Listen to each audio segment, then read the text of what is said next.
For our first story, we have Mike, 26 female, BF, 30 male, got me Pokémon for Christmas and I can't let it go. Do I call it quits or work it out?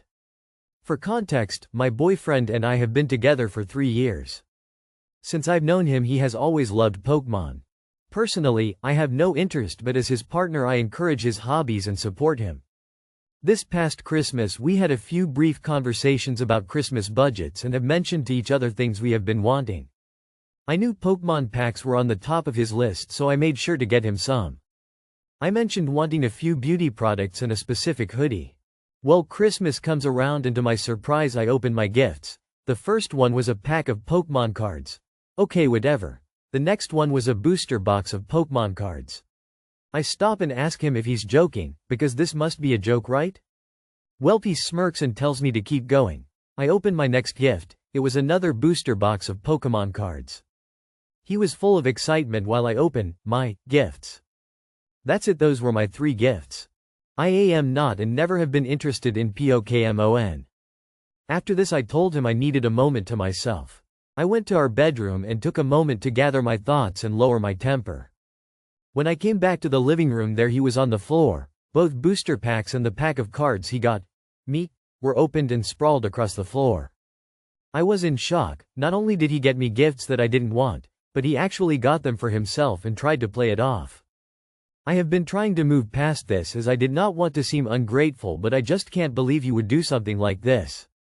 Every time I have tried to bring it up, he has told me how expensive those booster boxes were and how I made him feel bad for not appreciating my gifts. Am I being ungrateful or is he just a jerk? That's the end of our first post. Let's see what the commenters had to say. Our first commenter says, "So you're telling me he's known and dated you for at least 3 years and has never paid attention long enough to get you gifts you may actually like. And you're questioning if you want to do this for the rest of your life or not?" Our second commenter says, "That's literally insane and the best possible explanation is that he's wildly emotionally unintelligent. Sue, if that's what you like, I guess stay with him. ETA. It just registered that this is a 30-year-old man. Sis, why?" Our third commenter says, "Nah, this is crazy. Even if you wanted this, he then opened your gift. That part is unforgivable too. He's closer to 6 mentally than 26. For our second story, we have husband, 37 male, had an affair, and my mother-in-law is begging me, 32 female, to stay. How do I trust him again? I recently found out that my husband, who I've been married to for 5 years and with for 10, had an affair. We have a 4-month-old baby boy who is the light of my life, and this betrayal has turned my world upside down.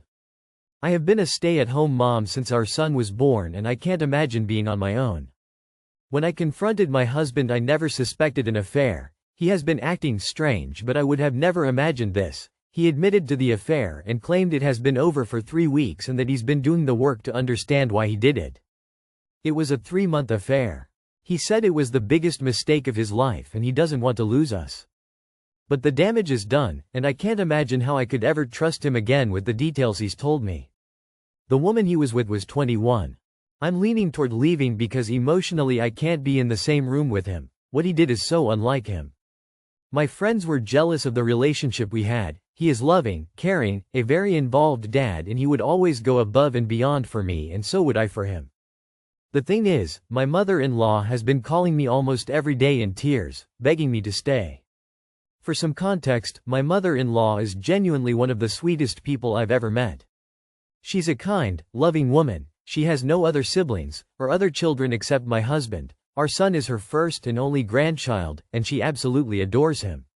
She's been like a second mom to me ever since I married into their family, and she's always made me feel loved and welcomed.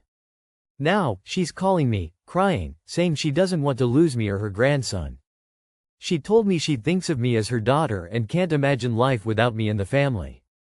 She's not excusing what he did, but she doesn't want to lose us. She keeps asking me to consider staying, not just for my husband, but for her and my son.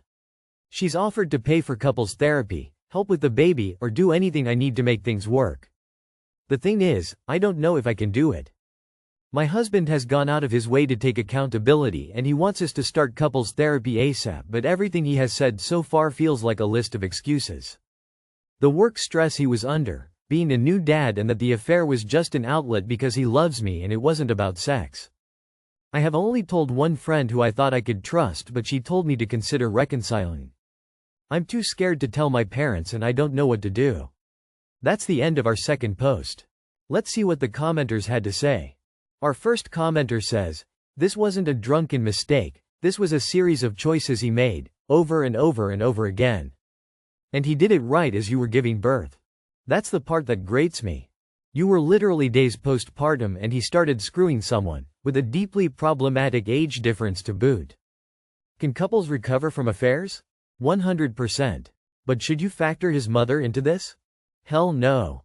You can see where she's getting her selfish streak because she doesn't care about what's best for you. She only cares about how this would impact her. Ask for him to move out. Maybe agree to counseling to see if this can be saved, but don't consider anyone else here, not even your son. Because fundamentally you are the one who's been hurt by this and your feelings matter the most." Our second commenter says, "Listen, all he said is only bad excuses. He didn't do this by accident, he chose to crush your heart and betray you in the worst way possible. This was his choice, he wanted to fuck another woman despite he had a woman at home that loved him. Millions of men become dads, have stressful jobs and many other stressing things and chose to not cheat. But your husband isn't one of those. He is a man that wanted to have sex with another woman and did that and didn't care about the consequences. Yes, you can choose to stay, but as long as your husband blames it on anything but him being a selfish asshole, he isn't taking responsibility. And block your mother-in-law for now so she doesn't emotionally blackmail you into a decision you really don't want to make. She is not your friend right now but have a selfish agenda and doesn't deserve a place in your mind right now. And tell your parents. They should know what their daughter is forced to deal with due to the selfish son-in-law. You should not be ashamed because you have done nothing wrong." Our third commenter says, "Sorry, but why does your mother-in-law's opinion factors into it? You're not married to her. And even if you divorce, she can remain a part of your and your son's life. Why do you need to remain married for that to happen? She thinks of me as a daughter. Do you think if it were her actual daughter, she'd be giving the daughter same advice? Hey daughter, I know your husband cheated on you with a woman half his age for 3 months, but I want you to continue being with the cheater because I can't imagine my life without your spouse in it. Single quote exclamation mark. In fact, let me give you an even better idea. Go tell your mother-in-law that you cheated on your husband in the past and that your son may not be his. See if she makes excuses for you like she is making for her own son. I've learned the hard way that your partner's friends and family are not really your friends and family. They associate with you because of your partner. If they genuinely cared for you, they'll never tell you to act against your self-interest. Not even gonna comment on your husband's affair and his sorry excuses. You already know the truth there. It wasn't a mistake if he kept falling into her vagina for 3 months. For our last story, we have husband learned about my brother's sex life and now he's jealous. How do I, 34 female, give my husband, 36 male, more PDA and exciting sex when it makes me so uncomfortable?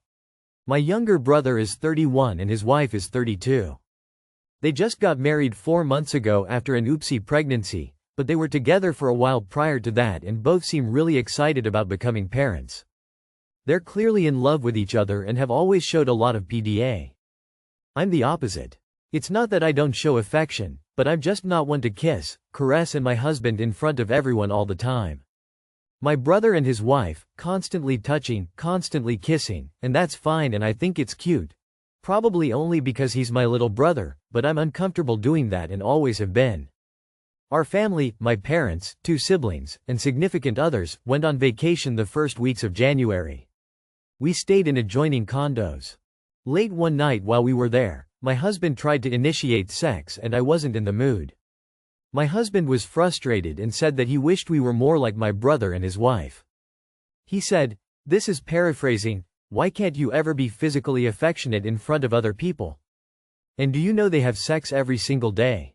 Every single day. I asked him how he knew they had sex every day. He said my brother told him. Why was my brother sharing that info? Actually, it's not surprising that my brother would share that info, but more surprising that my husband was involved in the conversation. My husband said he asked my brother, just out of curiosity, and that my dad was there too.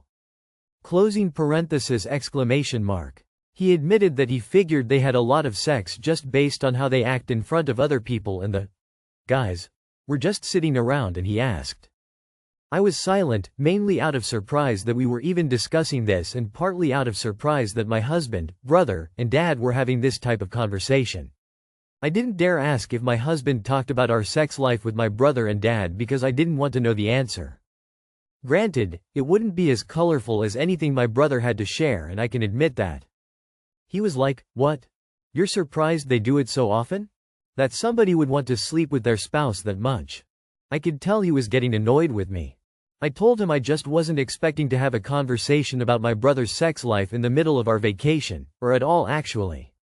He told me I'm oblivious and that he not only heard my brother and his wife having sex one night earlier in the vacation, but he saw them having sex on their balcony earlier that very night. He seemed upset that I didn't notice. I wasn't looking. So I somewhat cruelly said, "What? You saw them having sex and got turned on?" He said, "So what if I did? You'd never do something like that. You'd never have sex that someone might overhear or God forbid see." So he's admitted to getting turned on seeing my brother and his wife having sex. And then he wanted to have sex with me after getting turned on by seeing that. I want to vomit. I have the major ick now. I don't know how to be that way, how to have semi-public sex, how to be spontaneous about it, how to have sex every day. I'm not averse to sex, but it's not something I want to do every day, or how to be comfortable showing PDA. And now when I think about forcing myself to be that way for my husband, I just feel icky because I can't stop thinking about him getting turned on while secretly seeing an intimate moment between my brother and his wife. It honestly makes my lady parts want to shrivel up.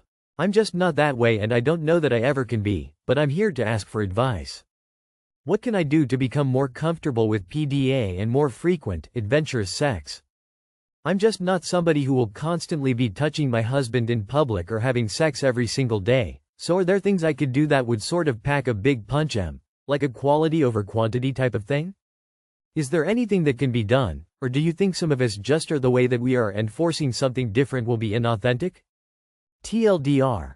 My husband is jealous of my brother and SIL's PDA and apparent daily exciting sex. I'm uncomfortable with these things and they don't come naturally to me. How do I find a way to please my husband without making myself so uncomfortable? That's the end of our last post. Let's see what the commenters had to say. Our first commenter says, "OP, is this the very first time he's expressed frustration at a lack of affection or lack of sex?"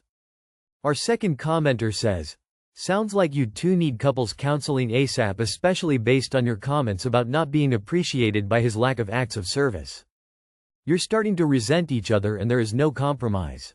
You need professional intervention to help you both learn to compromise since you both can't seem to do it at this stage. Maybe even a sex therapist." Our third commenter says, "This is a lot. I feel he had this conversation the wrong way. It's obvious he's feeling a bit neglected physically and sexually, and instead of bringing it up maturely he did this and was jealous. The thing is, I don't think he was turned on by them per se. I think he was possibly turned on by the thought of it, if you get what I mean. It's obvious he wants this level of affection from you specifically. He went about this whole thing poorly. Both of you need to have a proper conversation. Hopefully this can be resolved. If he refuses to hear you out and compromise with you on some things, then both of you are unfortunately incompatible. But why does showing your husband PDA make you feel icky? Relationships are about compromise, and while you won't exactly hump his leg, maybe just do the little things I mentioned. Also, if you don't do those things in private, then maybe start. I think this is solvable.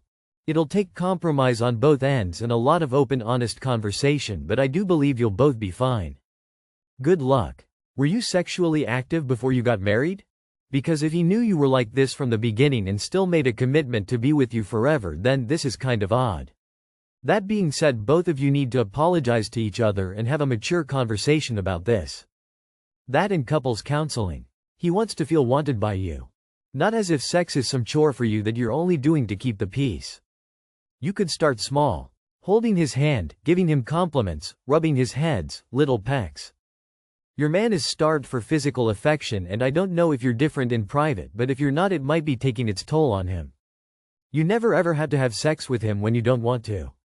Going from the way you were to having sex in public would be terrifying. Take it easy with yourself. That's all for today. If you enjoyed, please leave a like and subscribe. Thank you, and have a wonderful day.